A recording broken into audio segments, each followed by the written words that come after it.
රුක්කපලෝපමා කාමාවුත්තා භගවතා කාමයෝ කියලා කියන්නේ ගහක තියෙන ගෙඩි වාගේ ගහක තියෙන මල් වාගේ අපි ගස්වල ගෙඩි වලට මල් වලට ආදරයක් සෙනෙහසක් අලුම්කමක් දක්වන්නේ නැද්ද පින්වතුනි?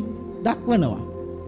අඹ ගහේ අඹ හැදිලා තියෙනකොට අපි අමුවෙන් අඹ කනවා. මිරිස් ටිකක් දාලා ලුණු ටිකක් දාලා මික්සරයක් හදාගෙන ඒ විදිහට අඹ කනවා.